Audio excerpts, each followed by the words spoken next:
Good morning, everybody, and welcome to Live at the Waterhole with myself, Chad Hobson. I'm going to be your naturalist for the morning. I do hope everybody had a fantastic remainder of their Friday evening and afternoon yesterday, and I hope you're having a lovely Saturday morning. To everybody, wherever you may be, thanks once again for joining, and look forward to what today might bring us. I know yesterday was quite a eventful last hour and a half of the show with the elephants that were swimming here at Juma Dam. And it seems like we're starting off with another elephant here in the water. Just a reminder to everybody that this is also a live and interactive show. So please, if you do want to subscribe, you can subscribe on our website or send through your questions and comments there. Or you can also join the conversation on X using the hashtag WildEarth.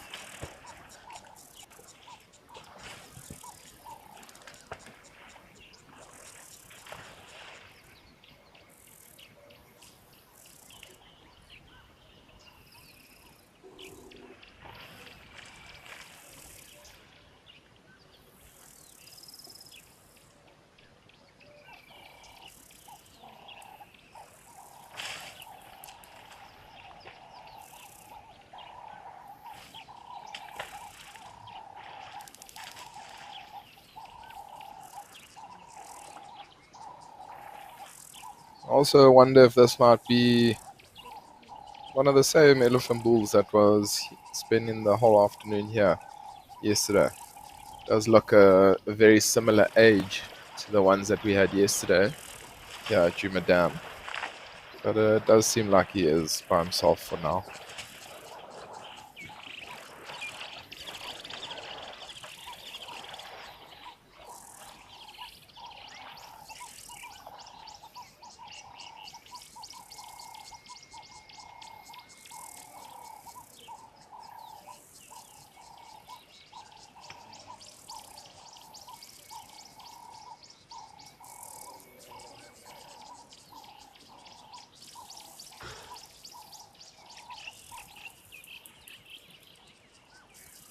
It does look a little bit overcast here at Juma.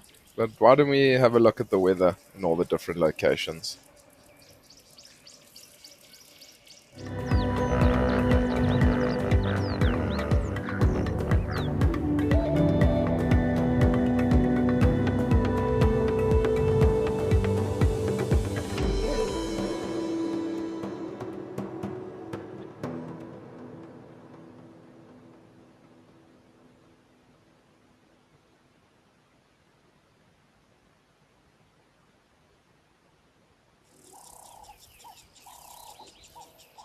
So it does look like it might be a little bit overcast in a lot of the locations throughout South Africa today. And it seems like it's raining up in Kimberley, up at Camphors Dam, where we spent quite a bit of time in the last couple of days with all those birds and just listening to nature and all that. So maybe if we do cross there a little bit later, it might be a bit of a different scene if it is raining.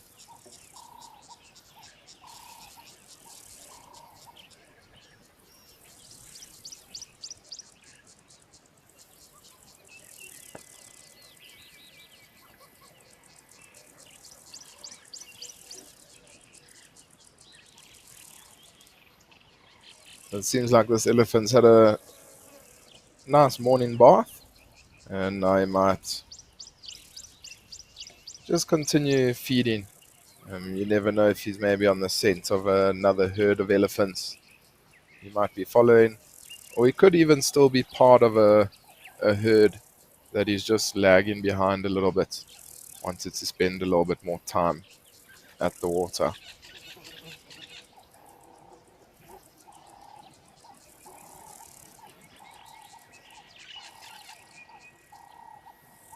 Magdalia Martinua You're saying good morning. It's Saturday, 4:01 a.m. in Pennsylvania, US. Good morning to you. Thanks very much for joining so early in the morning. I do appreciate that. Suresh Kumar, you're saying good afternoon, everyone. It's 2:33 p.m. in India. Good afternoon, Kuresh. Thanks once again for joining. It's amazing how a show like Live at the Waterhole can bring so many people together. All the nature lovers interacting with one another over the chats on YouTube as well as X. It's quite incredible.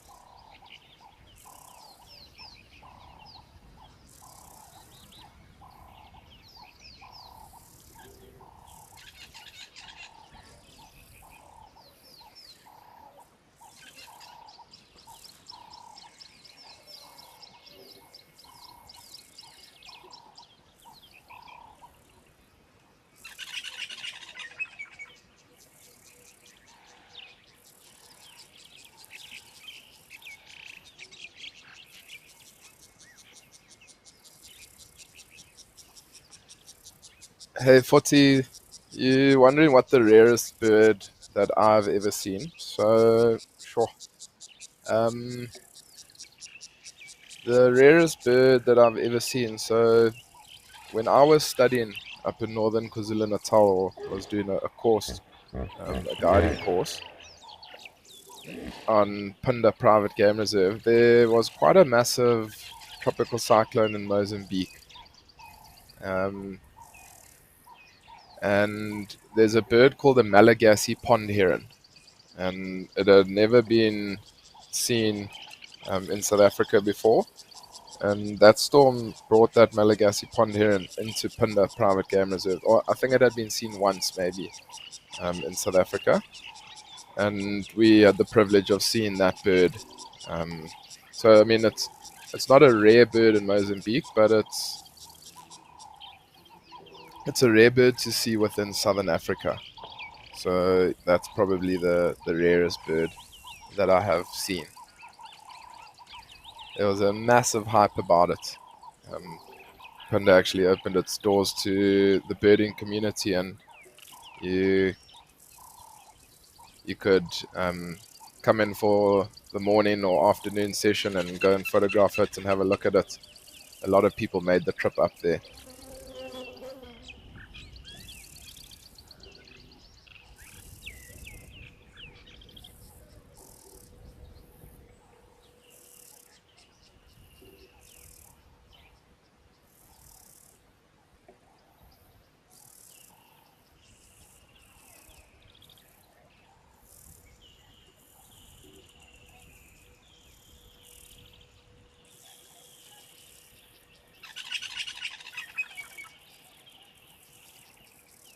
It does seem like that elephant's headed into the thicker bush. We don't have a view of him for now. So we'll just scan around the waterhole here at Juma, see if there's anything else that we can find. Yesterday afternoon, we had a beautiful view of the African fish eagle, which was quite incredible to see.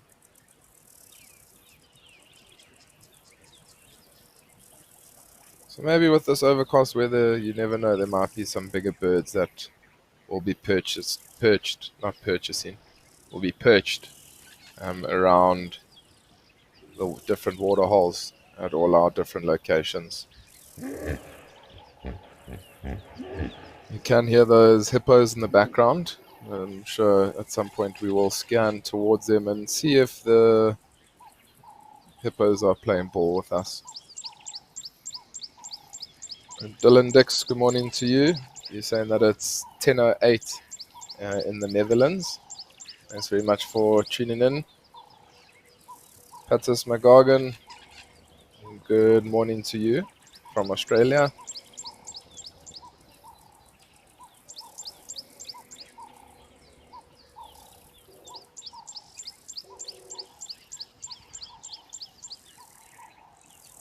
Kim Faustino, good afternoon to you. He's saying that it's 5:07 in the afternoon here in the Philippines. Well, I hope you are enjoying your Saturday afternoon down in the Philippines. I'm sure it's probably pretty hot where you are currently. And what do you know? It seems like those hippos are spending time behind these red bush willows here at Juma Dam.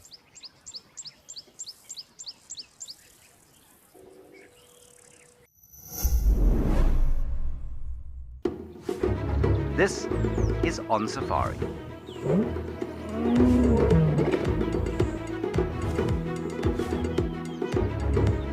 In this particular case, it looks like he's made a coalition with his sons. I'm sure this afternoon is going to be a fantastic drive, as always. Now remember, this is live and interactive, so we'd love to hear from you.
There's a lilac-breasted roller sitting on the top of this dead tree, and the camera doesn't do any justice to this bird. It's the most magnificent colors on a bird.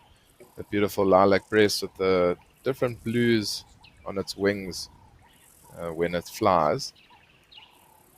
It's probably got one of the worst calls, for such a pretty bird.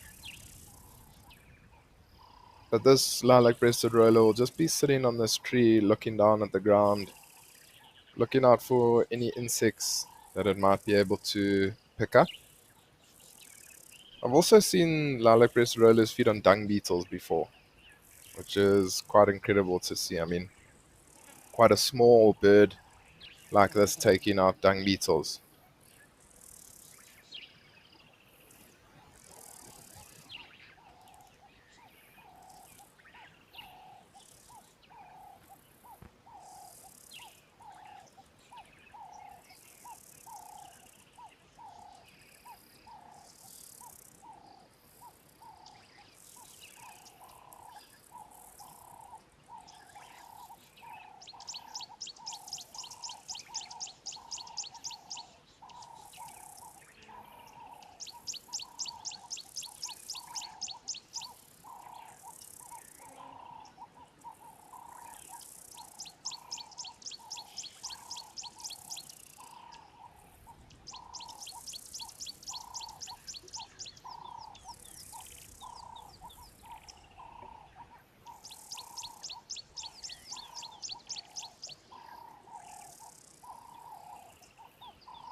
Judy, you're wondering what roller species are in the area. So within the Kruger National Park, you can find, I think it's five different rollers. So lilac-breasted roller being the most common of them. You'll also see European roller within this area. You'll have to be very lucky, but also broad-billed roller you'll get to see. And then a little bit further up into the northern parts of the Kruger National Park, you'll see something like a racket-tailed roller, which is quite a special bird to see. I've actually yet to see it.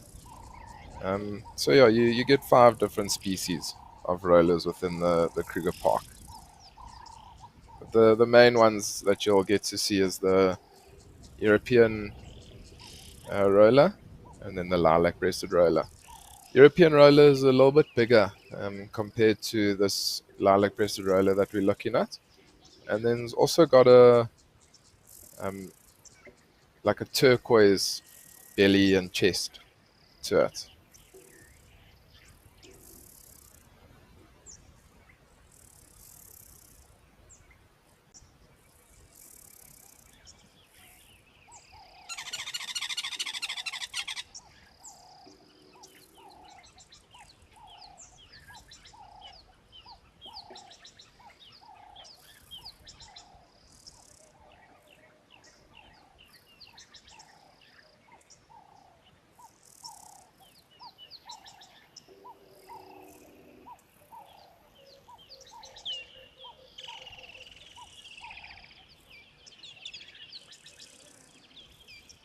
Veronica, the best places to go birding, sure, it is a very tough question to be honest with you. But there's very good birding around Hoedspruit, in the Hubbers Kloof area. There's some nice like forested areas and things like that. Nice mountain birds. You get a lot of water around there, so you'll get a lot of the waders.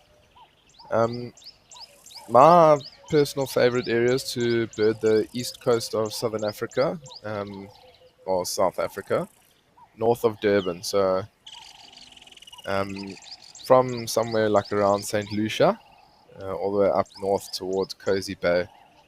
It's just personally my favorite area just because I've spent quite a lot of time up in that area. Very, very diverse, lots of different habitats. I mean, you can see probably over 450 different species of birds within that area. Um, so, like around Tembe Elephant Park, where once we do introduce the Africams, we cross to Tembe. It's another beautiful reserve next door there called Ndumu, which is a birder's paradise. So, I mean, a lot of birding is just dependent on what you're hoping to see. So, if you want specials like sandforest birds, you're going to have to go up to northern KwaZulu-Natal. If you're going to want other birds, you might have to go into different areas for different birds.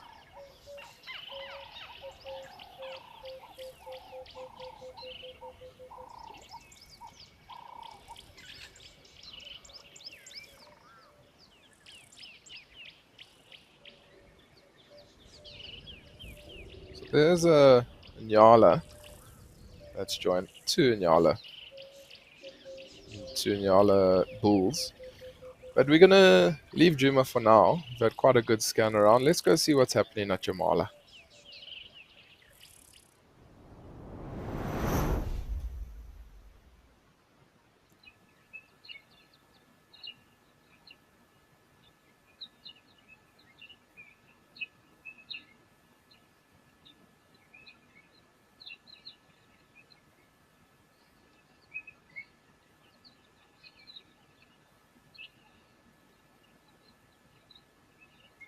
Does look like it's a perler of a day up in Madikwe. Literally not a cloud in the sky. And we're joined by an elephant bull as well as a dazzle of zebras here at the Waterhole at Jamala.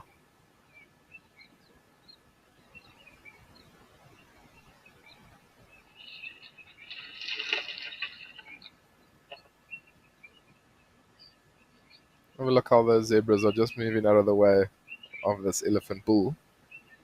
I think it's probably best in their best interest to move out of the way of this elephant. So a lot of mutual respect out here in the African bush.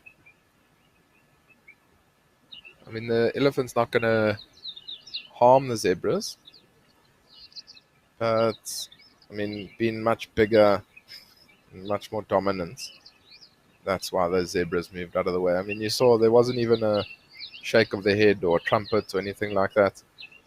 He just slowly meandered past them, and they gave him right of way.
Kim, you're wondering where the grieve zebra species are. So I do know that historically, so back in the day, they used to be around the Horn of Africa. That's where most of the greavy zebras were.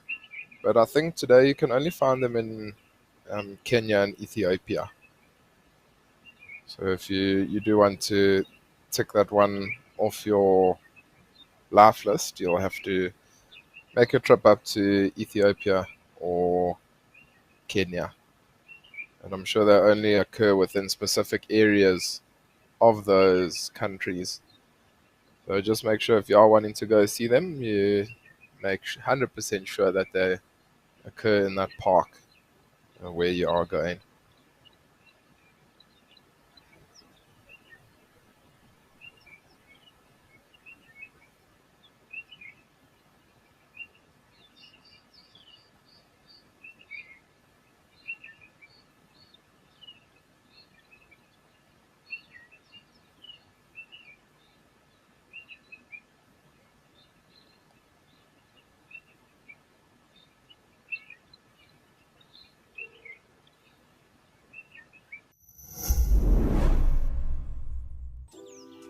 Tis the season of love, and couples that win together stay together.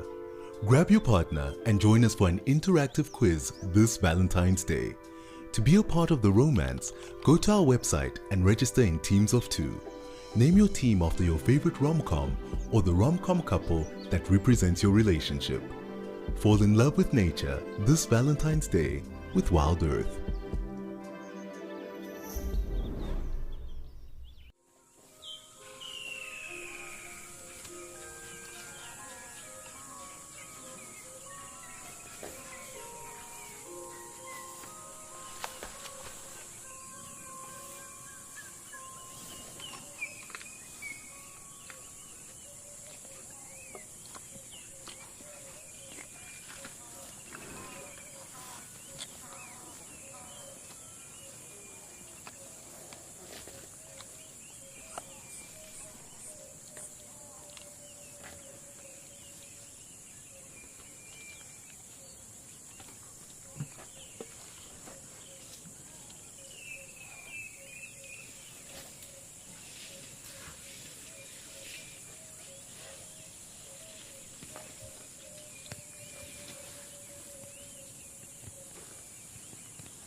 How incredible are those noises that we're hearing?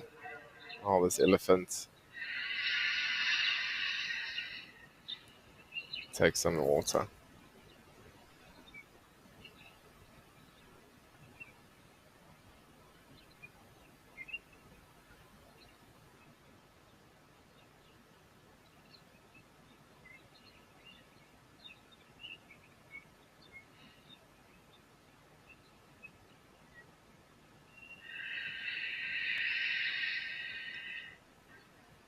Migdalia, you saying pretty sounds. They are amazing sounds that you're hearing.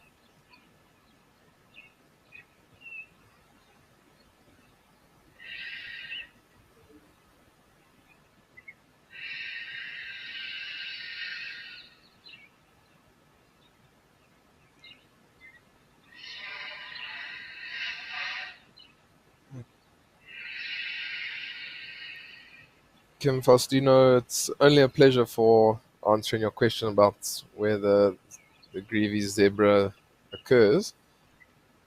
And yeah, safari, it is quite an expensive thing to go on safari. But if you do keep looking around, there are often quite a lot of specials and things like that. So just because it is quite too expensive now, don't give up. Keep looking and keep looking at different places. There's a lot of different places you can travel that are very high end on the middle of it, and then also low end, a little bit more rustic, maybe a tented camp or something like that. So don't give up. If it's your dream to come to Africa, yeah, never give up. Keep searching, and even if you do want to go see a zebra and it's too expensive there, look at going to other places within South Africa, and hopefully you can then make that mission become a reality, or that dream become a reality.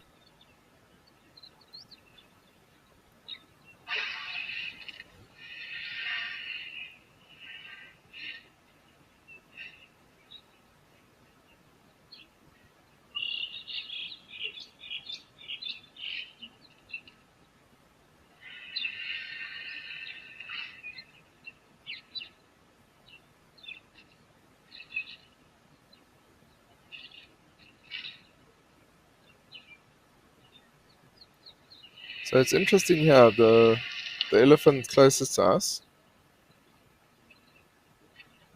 is drinking the water, and the smaller one on the left hand side is now throwing mud on itself, but it's almost like a little bit of respect. It's waiting for the bigger one to finish drinking, and I'm sure once it's done you'll see that it will head over towards this water hole.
You saw there that elephant looked like it was just giving himself a little belly rub on the rocks there.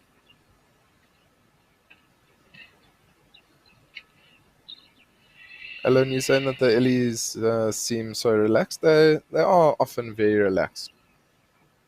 Elephants are very placid, relaxed animals, unless you do get them on the wrong day, or there's the elephant bull in must that just decides, you know what, I'm going to charge this car, and then they don't seem too relaxed. But a lot of the time, if you give them their space, you can just watch them as they go on their daily business. Teresa, you asking when going on safari, how close can you get to the animals? So, Teresa, it really depends. I mean, like, you can probably get 5 meters from an elephant, 5 meters from a lion, 5 meters from a leopard, but you wouldn't necessarily drive up to them that close. Um, Often, what happens is, like, if there's a leopard walking down the road and you just pull off the road, that leopard won't change its direction. It will often just walk literally straight past you. And the reason being is that those animals have been viewed by vehicles for a number of years. And so they're very used to the vehicles. They don't see the vehicle as a threat. We've never done anything bad to those animals, so they don't see us as a threat at all.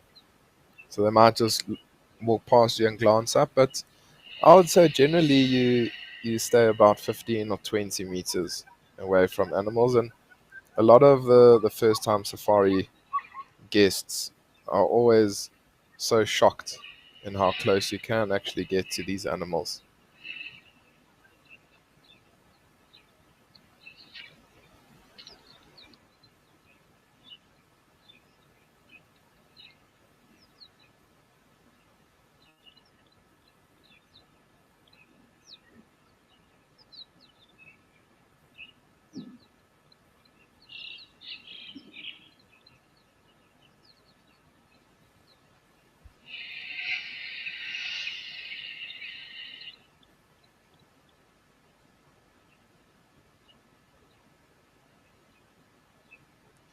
You see the elephants on the right hand side's got a lot smaller tusks compared to the elephants on the left, and they do look a similar age. The one on the left's definitely a little bit older, just by looking at the sheer body size comparison.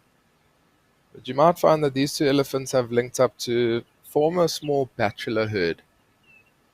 So they would have come together after getting kicked out of the herd around about 18 or 20 years old, after their testosterone starts to run through their body and they start to cause a little bit of nonsense in and amongst the herd.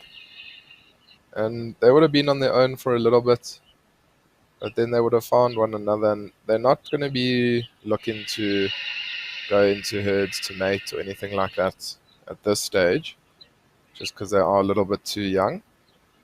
But once they do get to an age where they get into must, so that heightened testosterone where they're ready to mate, that's when they'll then start looking for females to mate with. And that's when elephants can be quite agitated.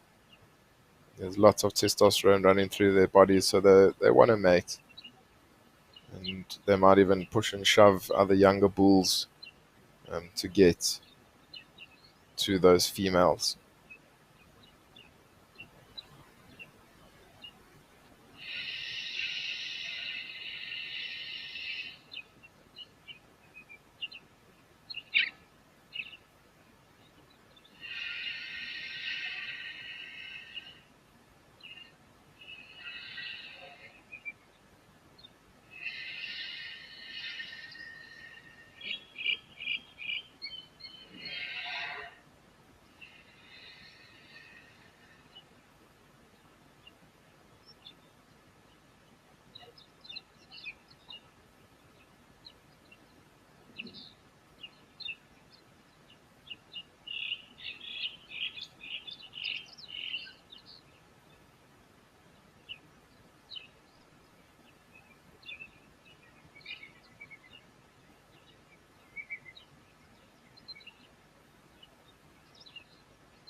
Magdalia, I'm glad you are enjoying these elephants. You're saying amazing illies.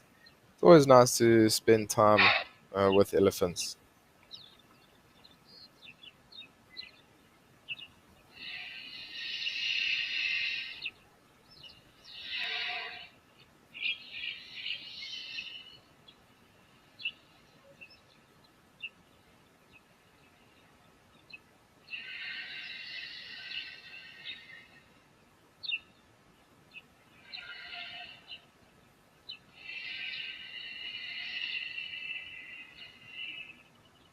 Yesterday was probably one of my favorite elephant sightings that I've had on WildEarth. If you were watching, you will probably agree with me. We had at one stage 4 elephant bulls swimming and playing around at Juma Dam, which was quite incredible. Literally for over an hour, they were at the Waterhole.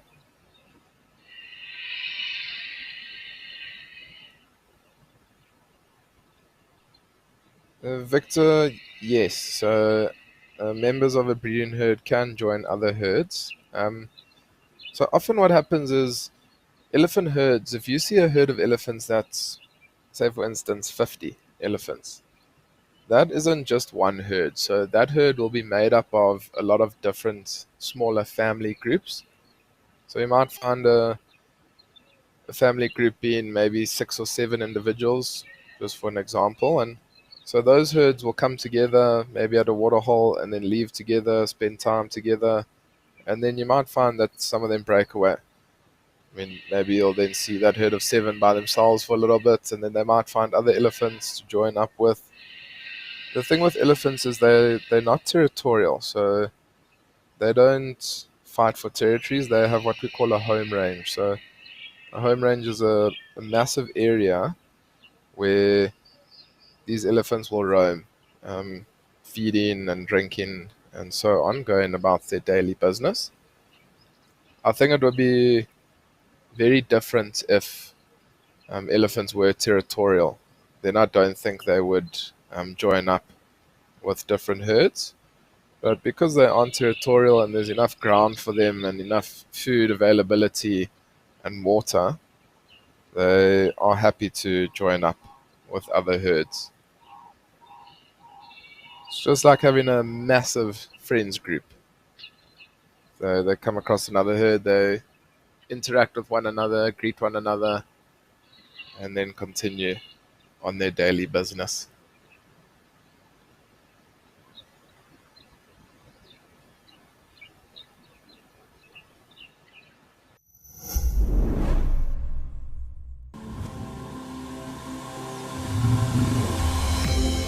This is On Safari.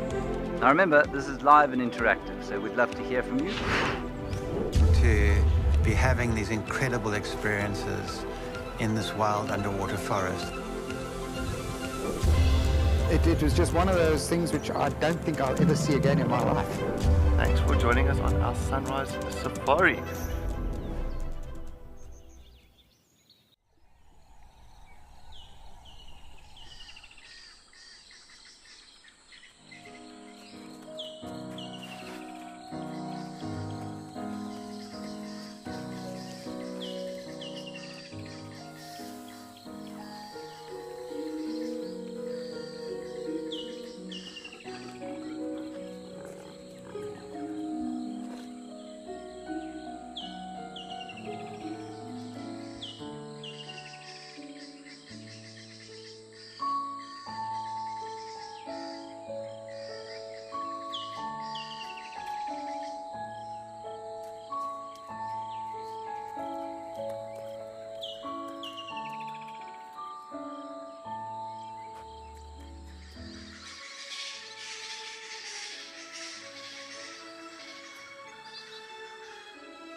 And Langu, you wondering if, or you're saying good morning, love watching elephants drink. Are they in any way related to mammoths?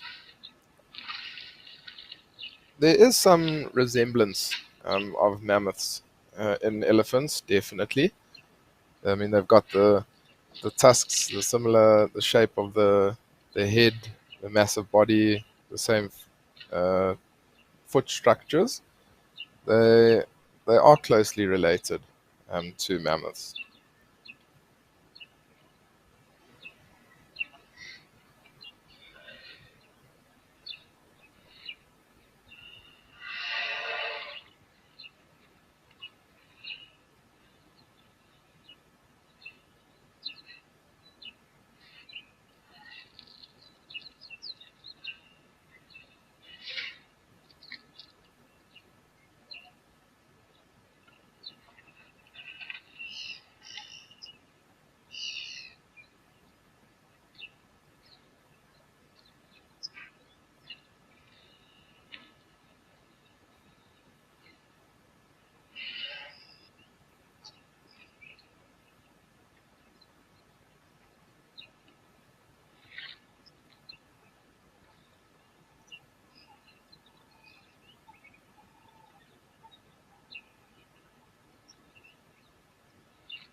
Kiara, you wondering how far elephants can smell water from or sense water from?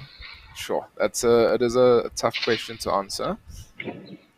I have read a couple of articles and things like that, and a lot of them say that it's about like 10 to 15 kilometers that elephants can sense water. So, I mean, that's pretty ridiculous that they can sense water from that far, and they've got a very, very keen sense of smell. So, I mean, even for these elephants, as they leave this waterhole, they'll be able to pick up the scent of the next water.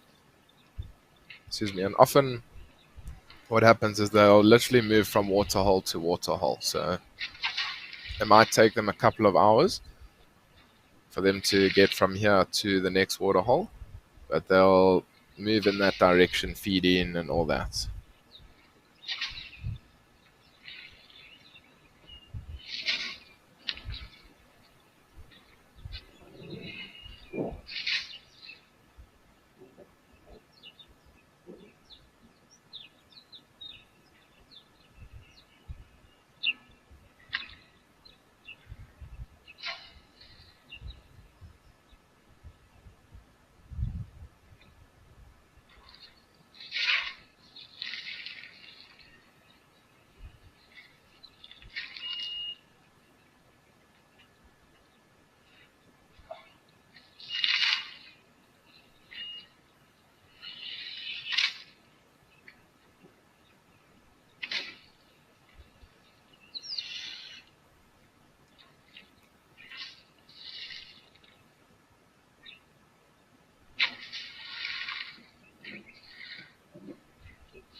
I was saying a little bit earlier, that it's it looks like a perla of a day here in Madikwe.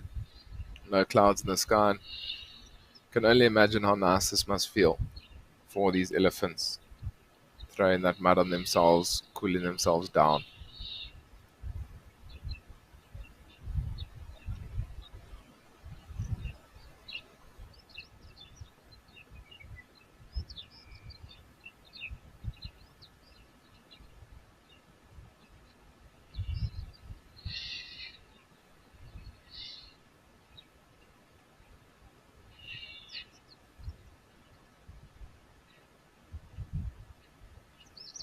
But there's a lot of respect between the elephant bulls. I mean, you can see here, like, they're not fighting or pushing one another. They're just relaxing with one another.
Caroline, you saying yesterday's elephant sighting was amazing indeed. You could watch them all day. 100%. It was incredible to see those elephants having fun in Juma Dam. Like you said, I could also watch them forever.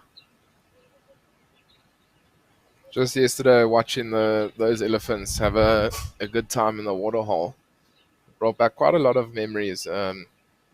When I first started out guiding at that reserve, often when it rained, it was quite weird. Often when it rained, you would find elephants swimming. And so often when it was raining and we knew like where there was a herd of elephants, if they were close to a water, I'd always say to the guests, let's go out and let's see. And then on the way there, tell them that this is what often would happen. And then you'd find the elephants on their way towards the water. And then you'd just go and sit at the water and wait. And quite incredible. 9 times out of 10, they would come down to the water and swim. And then it was sometimes herds of over 60 all together come into the water to swim. And even though it is raining, it's a little bit miserable in the open safari vehicle. And then the elephants come down, and it just changes the whole mood of the safari. Quite incredible.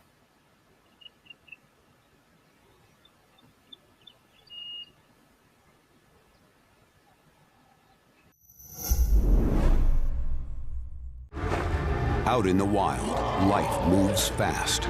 To capture the action, you've got to be in the right spot at the wrong time. Now, incredible animal behavior, selected from amazing amateur and professional footage, to reveal the secret lives of animals in motion. This is raw nature, caught in the act.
McGargan, you're wondering how the frog's nest is. I'm assuming you're speaking about the southern foam nest frog's nest here at Jamala. Well, I mean, I'm sure it's doing good. It doesn't seem like it's been broken down by anything at all. But often, once the frogs do lay their eggs, it often takes only about 7 days for. Oh, apologies. Seems like the nest is gone. Sorry, I thought I saw it a little bit earlier. But yeah, so what I was saying is that it only takes about 7 days for those eggs to hatch and for the tadpoles to come out. So, I mean, after that's happened, the nest almost starts to disintegrate.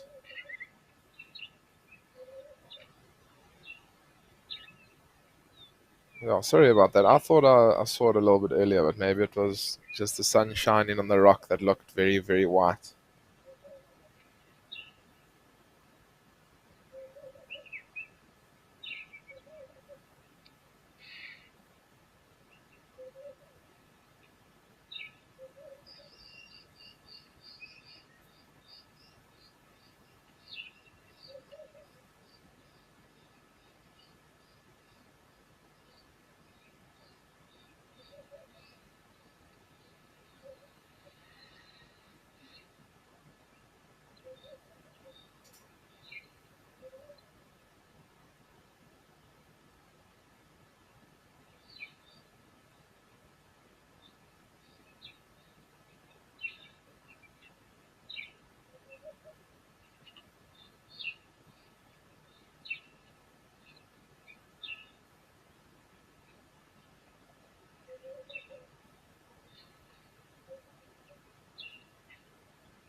Patsis McGargan is saying that you think it was longer than 7 days. Yeah, so it was definitely longer than 7 days that Southern Foam Nest Frog Nest was up. But it takes about 7 days for the eggs to hatch. And so once they've hatched, then, I mean, the foam nest frogs won't come back, to that same nest. They'll just go and make another nest somewhere else. But I'm sure those tadpoles are swimming around here at this waterhole in Jamala, unless they've all been eaten, having the best time.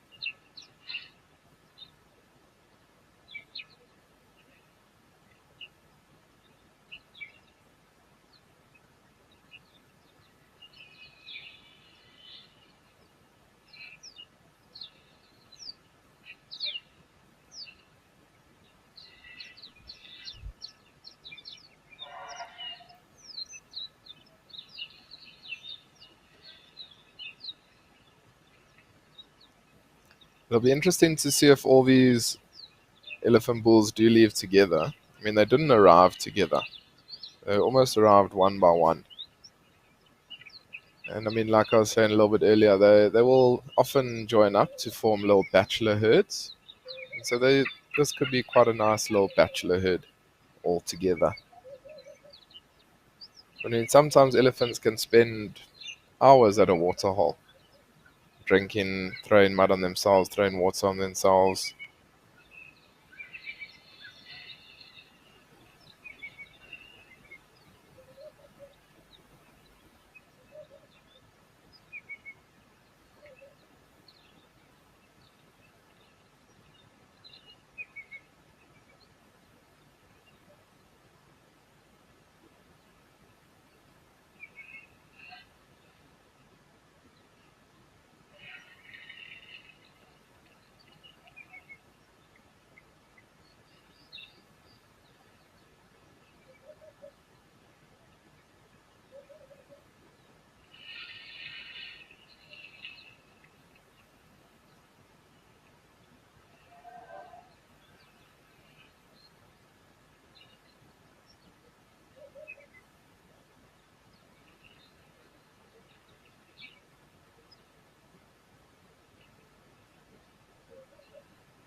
Daisy, elephants do rarely sleep standing. So you'll often find, Daisy, that the younger elephants will sleep lying down. So, I mean, up towards like a certain age, they will sleep lying down. But once they do get over like a certain size or age, it's very tough for them to be able to get up from that sleeping position. So often what you'll find is like elephant bulls like this will often use a fallen over tree or a river bank or something along those lines to just lean up against and sleep. Um, it's just too tough for them to get up from that sleeping position. I mean, 5 or 6 tons. It's very tough for them to stand up.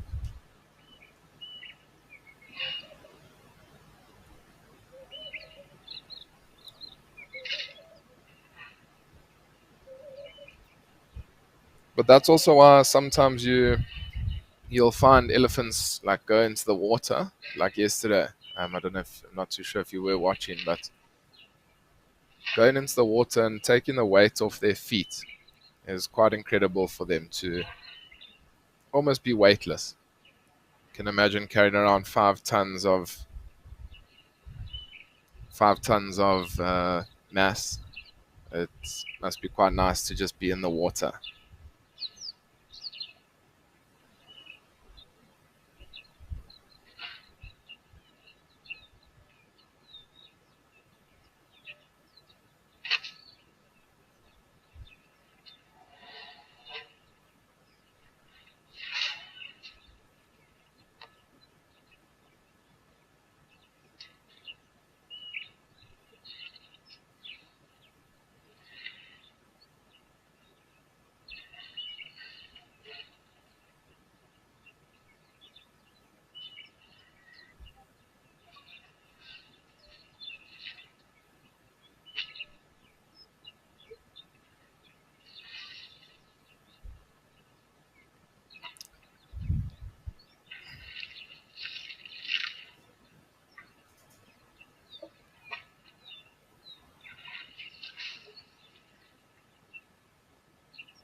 So I do just want to give a quick shout out to one of my biggest supporters, old baby Jacob. He's watching from home at the moment, and I know one of his favorite animals is elephant. So Jake, thanks very much for watching. I do appreciate your support.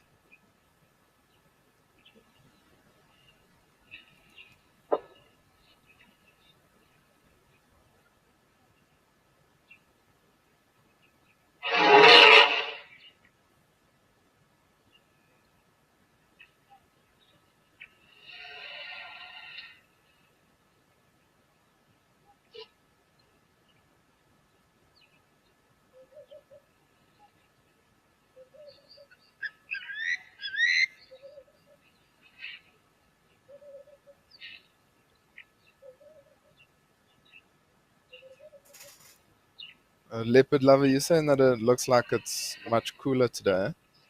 It does.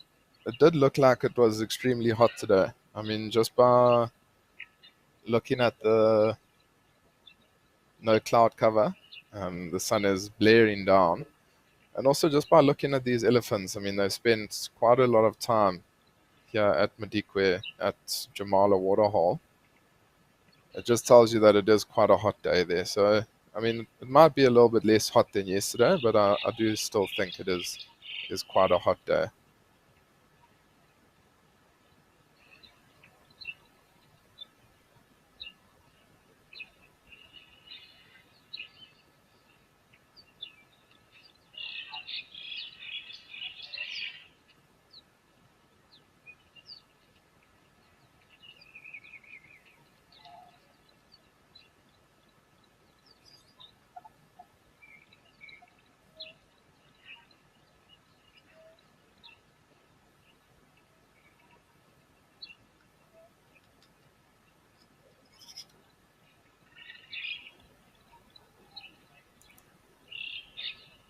So we have spent quite a little bit of time here with these elephants at Jamala. I'm sure they are going to stick around for a little bit. But for now, let's go see what's happening at Juma.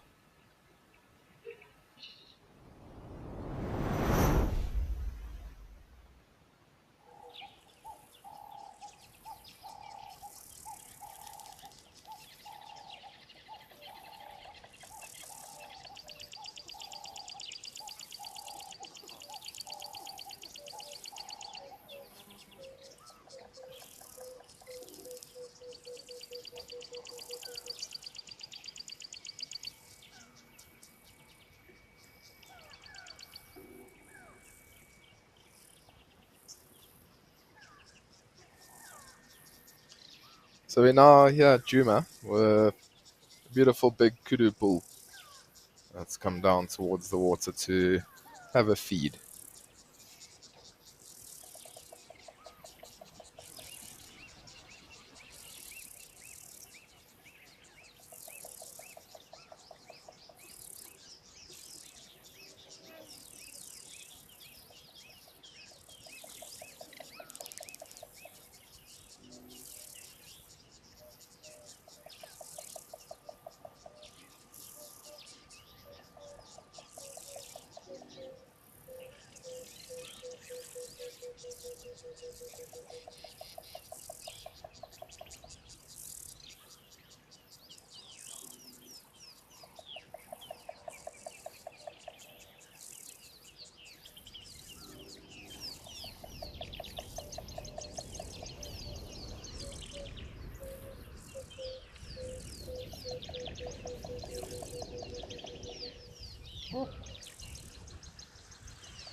So those kudu bulls now come down towards the water to drink, and that's actually often where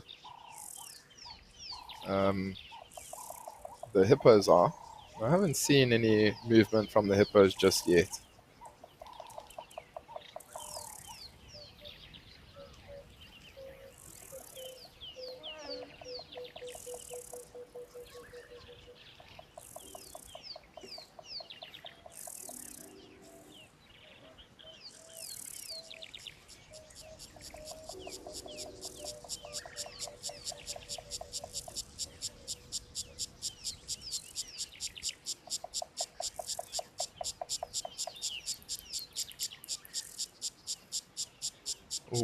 Wayne, you're asking, are all animals generally nervous at the water holes? They are often very nervous around the water. You can only imagine why. I mean, it's quite a vulnerable time for them. So, like, they've got their heads down, they're drinking, they know that something could potentially come up behind them. Something could also come from the water, something like a crocodile. So, I mean, I would also be nervous if I had to go down to drink at the water hole. And that's why often animals don't really spend too much time around the water. I mean, like we saw now, this kudu spent literally not even a minute drinking and then has now moved off.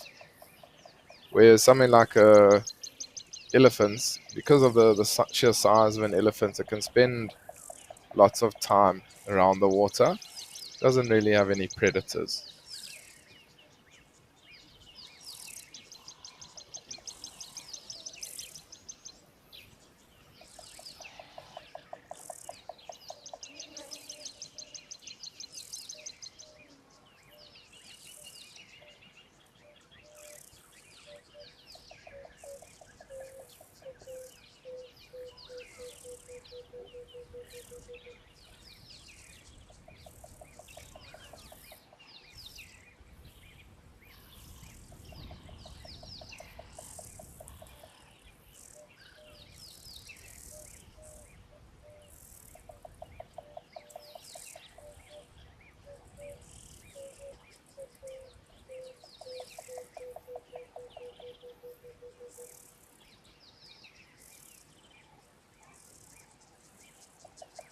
Wally Behan, you saying that you hear a woodpecker. So I didn't pick up the sound of a woodpecker, but I mean, not 100% sure what the call was. But it might have been something like a golden-tailed woodpecker. It's quite a common woodpecker that you do see around this area. But I will keep a keen eye, or keep a keen ear, not an eye. Won't be able to see it. I'll keep an ear out and hear if I can hear what woodpecker it was.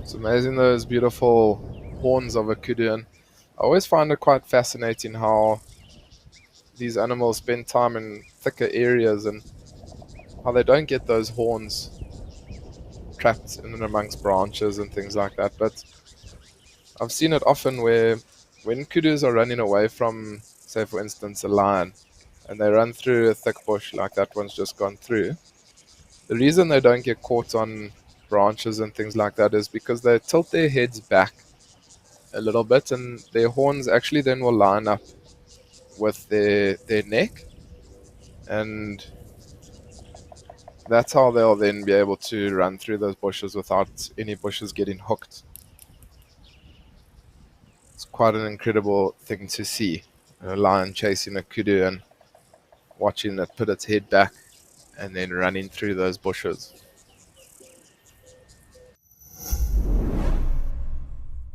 Karen Gilliam, a longtime fan, employee, ambassador, and family of WildEarth, has passed away. Her passion for WildEarth touched the lives and hearts of so many. Join us for a tribute drive to remember her and celebrate her wild spirit. Farewell and rest in peace, Karen Jean Gilliam. Forever in our hearts.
Migdalia, are you saying that it seems like these elephants gravitate to the little space with the little one?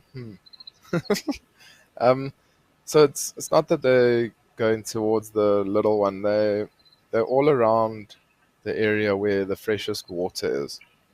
So that's why it seems like they've all congregated around the little one. But it's because that one is drinking currently, and that's why they're all there together.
Fancy playing safari snaps? Or showing off your photo skills in fun competitions? How about sneak peeks of our brand new camera spots and live chats with fellow Africam fans? Well, Africam All Access has got your back. Just head to Africam's YouTube channel, hit the join button, and select Africam All Access. You'll unlock Africam premium website perks and all the VIP benefits of our YouTube memberships.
Judy saying that you're enjoying a very relaxed Saturday with you. Thanks, Chad. It's only my pleasure, Judy.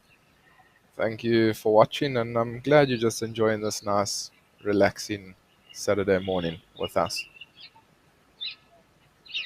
It's nice to just have the TV on, watching the nature, listening to all the sights and sounds as well. Can just make your weekend that much better.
Thomas Burns, you're asking if there are any crocodiles at this waterhole. So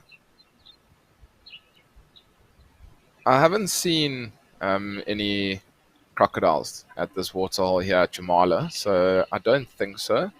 I know at Tau Lodge there are crocodiles. I've seen quite a massive crocodile in the waterhole there. So maybe once we do introduce Africams in the next couple of minutes, we'll keep an eye out for any crocodiles there.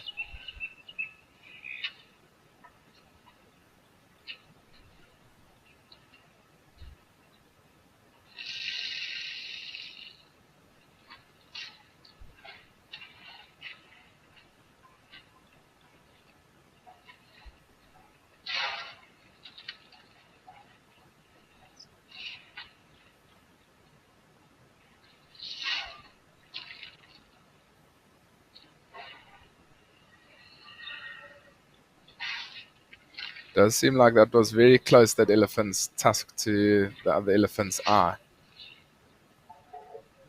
Don't don't get too close.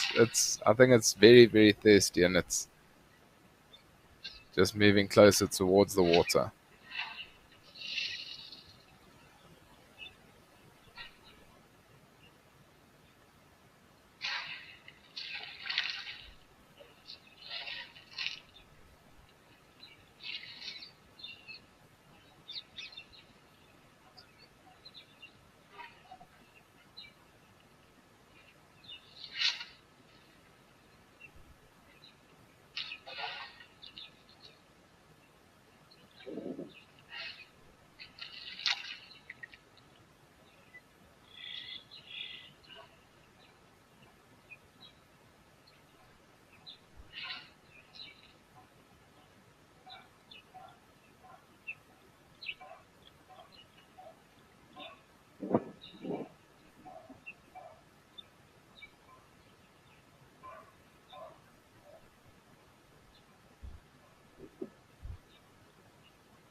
So it is now an exciting part of the day where we get to introduce AfriCams, and yeah, just a big shout out to AfriCams for coming on board with WildEarth and opening up all your special locations throughout Southern and South Africa.